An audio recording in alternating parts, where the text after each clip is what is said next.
अस्सलाम वालेकुम नाज़रीन, आप देख रहे हैं मेरा यूट्यूब चैनल और मैं हूं आरिफ राही। नाज़रीन, वक्त कब करवट बदल ले इसका किसी को नहीं पता, और वक्त जब करवट बदलता है और ताकत का नशा जब उतरता है तो फिर पता चलता है कि इंसान की क्या वैल्यू है और वो क्या कर सकता है। क्योंकि जब तक लोगों के पास ओहदे मौजूद होते हैं तब तक लोग ये समझते हैं कि शायद वो अकले कुल भी हैं और जो चाहे वो कर सकते हैं, लेकिन जब वो ओहदे उनसे छिन जाते हैं और हालात जो हैं उनका वो हकीकत के सामने सामना करते हैं और जब उन्हें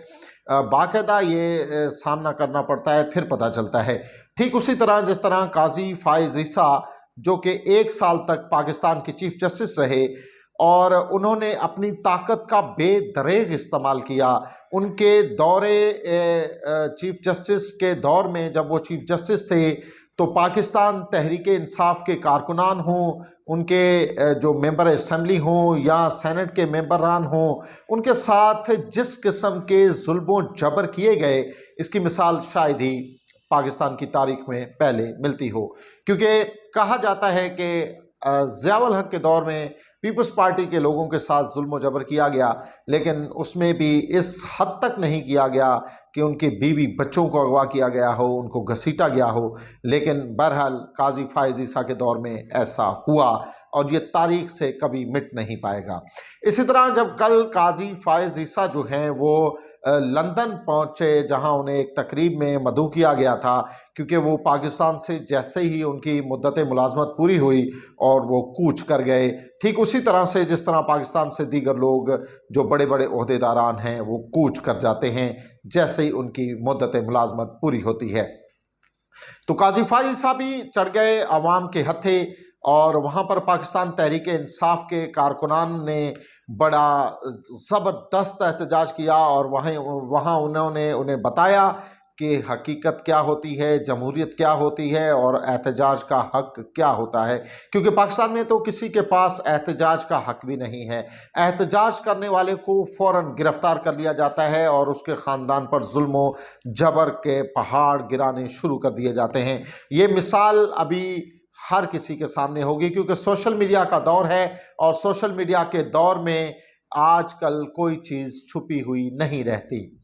माजी में ये चीज़ें नहीं थी, मीडियाज़ थे, मीडिया हाउसेस थे या अखबारात थी, उनमें ये चीज़ें नहीं पहुंच पाती थी, लेकिन आज ये चीज़ें आम आदमी तक पहुंचती हैं और उससे पता चलता है कि किस तरह की जुल्म बर्बरियत की जा रही है। बहरहाल काजी फाइज ईसा के साथ वहाँ जो है भरपूर एहतजाज किया गया उनके सामने और उन्हें बताया गया कि जो आज़ाद ममालिक हैं वहाँ जब आप आते हैं तो आपको किस तरह से एहतजाज का सामना करना पड़ता है, जहाँ वाकई हकीकी जमहूरियत है। आपने चंद रोज़ पहले देखा कि नवाज शरीफ जब लंदन पहुँचे थे तो उनको भी इसी तरह के एहतजाज का सामना करना पड़ा, लेकिन इससे गुज़िश्ता जब वक्तों में जब नवाज शरीफ वहाँ पर पनाह लिए हुए थे लंदन में एवन फील्ड में, तो आप देख रहे थे कि आए रोज़ कारकुनान जो थे उसके घर के सामने जमा होते थे और एहतजाज करते थे। ऐसा तो पाकिस्तान में मुमकिन ही नहीं है कि उनके घर के जाके सामने कोई एहतजाज करे, बल्कि एक पब्लिक प्लेस पर भी अगर प्रोटेस्ट किया जाता है तो उन पर भी जुल्म जबर किया जाता है। उसी के साथ जो है आज उमर अयूब जो कि कौमी असम्बली में पाकिस्तान तहरीक-ए-इंसाफ के अपोजिशन लीडर हैं, उन्हें ATC की अदालत में पेश हुए और ATC की अदालत में पेश होने के बाद मीडिया से गुफ्तगू करते हुए उनका कहना था कि 3 से 4 मेरे पर मुकदमे बनाए गए और ऐसे मुकदमे हैं जो एक ही वक्त के अंदराज हैं। जी हाँ, मुकदमे करने वाले एक ही मुकदमे को 3 से 4 जगहों पर एक ही टाइम कर देते हैं कि जैसे इंसान किसी जिन की सूरत इख्तियार करता है और फ़ौरन वो इस्लामाबाद, लाहौर, पिंडी और दीगर शहरों में मौजूद होता है। बहरहाल उन्होंने गुफ्तगू करते हुए उनका कहना था कि इमरान खान की सेहत के हवाले से उन्हें बहुत ज़्यादा तशवीश का इजहार है और उन्हें तशवीश है कि उनको जो है उनकी सेहत जो है वो बेहतर नहीं है, क्योंकि वो मुसलसल अदालत के थ्रू ये कोशिश कर रहे हैं कि जो है इमरान खान की सेहत का मुआयना करवाया जाए और उन्हें तसल्ली हो, लेकिन अभी तक कोई खातर खा उनमें कामयाबी उनको नहीं मिल सकी। उन्होंने इस खदशे का इजहार भी किया कि बुशरा बीबी को दौरान हिरासत हार्पिक देने का जो वाक़या था वो भी रिपोर्ट हुआ, और उन्हें ये खदशा है कि इमरान खान को भी जो है स्लो पॉइजन दिया जा रहा है, जिससे उनकी जो सेहत है वो बिगड़ सकती है या उन्हें शदीद नुकसान जो है वो पहुंचने का खदशा है। उन्होंने उस वक्त वहां पर मौजूद मीडिया से गुफ्तगू करते हुए उनका कहना था कि जिस तरह से पाकिस्तान तहरीक इंसाफ के कारकुनान और जिस तरह मेंबर ऑफ पार्लियामेंट्स पर जबर किया जाता है, उनके बीवी बच्चों पर जुल्म किया जाता है, उनकी भी वो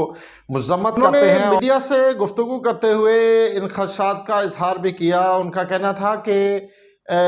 जो उनके मेंबर पार्लियामेंट हैं और कारकुनान हैं जिन्हें हिरासत में रखा गया है और गैर कानूनी हिरासत में रखा गया है, सियासी जो है इंतकाम का निशाना बनाया जा रहा है, उन पर उन्होंने डॉक्टर यास्मीन राशिदा का जिक्र भी किया जो कि कैंसर की पेशेंट हैं और उन्हें मुसलसल 1 साल से ज़्यादा अरसा हो चुका है और वो जेल में हैं और उनकी बेल नहीं हो रही। उन पर जो है मुकदमात बनाए गए हैं, सियासी मुकदमात बनाए गए हैं। इसी तरह उन्होंने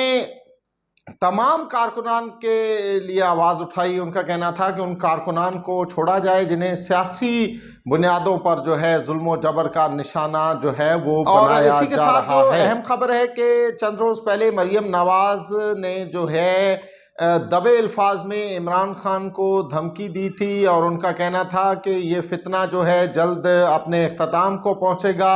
इसके खिलाफ आज मेंबर